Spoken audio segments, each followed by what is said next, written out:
What's up, everyone? So in this video, we're going to be doing some sentiment analysis on statements of opinion. So those statements of opinion could be anything from tweets to product reviews to movie reviews, basically anything that has an opinion that's kind of in short form text, like a sentence or two.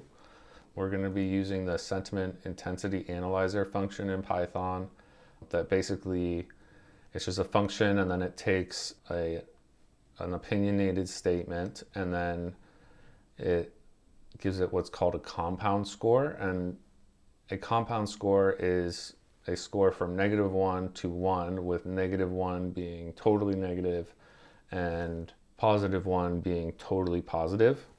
And from that score, we're going to give it a category of negative, positive, or neutral. And then we're going to come up with a custom function that makes a little mini summary report that counts the positive, negative, and neutral, so you can analyze it nice and easy. So with that, I'll just get into the first step. You're going to want to put this statement in a Python code. And remember, to get into Python code editor, it's equals py tab, and then you're going to input from nltk.sentiment.vader import sentiment intensity analyzer. And that's going to give us access to this sentiment intensity analyzer function that's really the core of this whole project. And just to give you an idea of how that function kind of works, basically it takes, if we pass that into the function like this, sentiment analyzer dot polarity scores, and we're just passing in that line opener statement by using the Excel function to reference it. So that gives us a dictionary, what's called a dictionary in Python. It's a little different than a data frame, but basically that dictionary has 4 values in it. And the first value is neg for negative, the second value is new for neutral, third value is pos for positive, and the fourth value is compound. So the way you interpret negative, neutral, and positive is negative plus neutral plus positive is always going to equal 1. So in this case, when the sentiment analyzer analyzed that statement, it saw 65.3% of the words as neutral and 34.7% of the words as positive. So it also has a compound score, which is a lot more complex. It would be an hour-long video just telling you exactly how this is calculated, but just know that it's pretty accurate a good amount of the time. And this is that same score that we already went over, which it can be -1 to 1. So because it's in a dictionary format, we convert it to a data frame. And the way we convert a dictionary to a data frame is by using pd.dataframe, and then we put in square brackets the data that's formatted as a dictionary in Python. So that's going to be our analysis results from the previous cell. Close the square bracket, close the parenthesis, and that gives us our data frame, which is right here. I just referenced this data frame and spilled as values. If you look, 0.653, 0.347 is the same as 0.653, 0.347. So once we have the sentiment intensity analyzer function imported, in theory, we could do something like this if we wanted to analyze multiple statements like this. Control Enter, get our dictionary, and then you could always like drag down like this. But the problem with that is Excel has a processing quota limit every month, and one of the things that really spikes that limit is having multiple Python cells in your sheet. And this has actually happened to me before, where I had so many Python cells that I exceeded the quota, and then I got locked out of Python and Excel until the first of the month. So it's never a good idea to drag down Python cells. It's just best to compact all your code into as few cells as possible. So a good way to process multiple cells in just one cell of Python code is to use a for loop. So this here is just a basic for loop. We're going to be storing the values from the sentiment analysis function in the all sentiment results list. So we have to create the empty list before the loop starts, and then we're going to be looping through these cells here. So I have reviews, a variable equal to those cells, and then I'm using that as my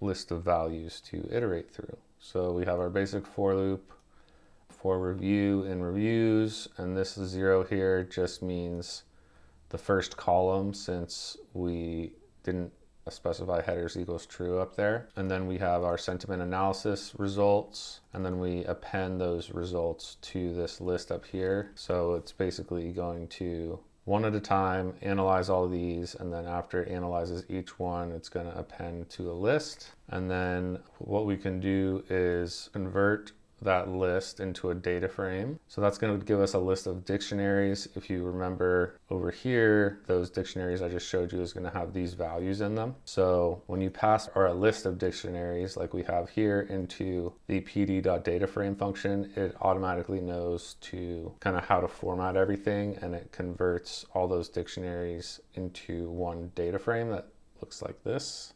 In this case right here, so we have our negative, neutral, positive columns, and then the compound score. And then just so it's a little easier to read, this just adds a column to our newly created data frame called review that adds the review that each score and measurement is associated with. So it just adds this column here. So that's a little messy, but we'll clean it up later. And in this step here, it's basically the same exact thing as the previous step, except I added a part 2 to it that basically goes through and assigns, it loops through the compound score, so this column here, in for each row, and based on that score it assigns a value of positive, negative, or neutral. And it does that with these 2 thresholds here that I set. So anything that's greater than or equal to 0.3 is going to be considered a positive sentiment. And then we have our negative rating threshold, which is right here. And anything that's less than or equal to that is going to be considered negative. And anything in between by default is going to be neutral. And then we append that rating for each row so that we have a list. And then here we just add a new column called category and set the values equal to the list we just made of all those negative, positive, and neutral ratings. And that adds this right here. So now just to show you the function in action, I'll do equals py tab and then generate sentiment report. And that's our custom function we just made, and then I'll pass in these, close it off, press Control Enter, and then just as a reminder, you go up here, go to Excel values to spill the values, and boom, there we have it. Our new positive, negative, and neutral category column is added. In the next step, we're just going to be getting rid of these and reordering these columns so they make a little more sense. So in order to do that, all this code up here is the same exact code that we just used in the function, except I added this line right here. The way you can reorganize columns in a data frame is you just pass in column names in a list to the data frame as an argument. So if you remember, data frame arguments use square brackets, not parentheses, and then we have our list, which is symbolized by the square brackets, and then we just put the name of the existing data frame columns in the order we want, and it won't include the columns that we omit. So that ends up looking like this, which is a little cleaner. So since this works, we should be able to use the generate sentiment report function with and pass in any arguments we want, not just these, and get similar results to this. except obviously this part would be different. We're going to create one more function that's called generate sentiment report summary. All the same code we've been using, except I added this little section here. Pandas has this really handy value counts function that if you put on the end of a data frame column, it will essentially find the unique values in that column and then return the count for each of those unique values so that you have an output that looks like this. And then just to do a little stress test of the function, I have a whole bunch more reviews right here that are different from the reviews we've been working with. And I just called the generate sentiment report function that we made this sheet here, generate sentiment report, and I just passed in about a little less than 50 reviews and press Control Enter. And as you can see, we got that nice clean ordered column with compound score and compound score category looking really nice there. And then we have that second function I made at the end, generate sentiment report summary. This time I just did 300 reviews that we have here. And yeah, it gives us this nice little report here. So from this, you could insert maybe like donut chart and then some call outs, move them out a little bit, maybe rename, quick and easy. So that does it for today's video. Thanks so much for watching. And if you have any other interesting things that Python can do in Excel, please let me know in the comments. I didn't dive too deep into the fundamentals of today's code because I've already made videos covering most of those topics. I'll leave links to those in the description if you're interested. Other than that, thank you so much for watching and supporting. Please hit that subscribe button and I'll see you next time.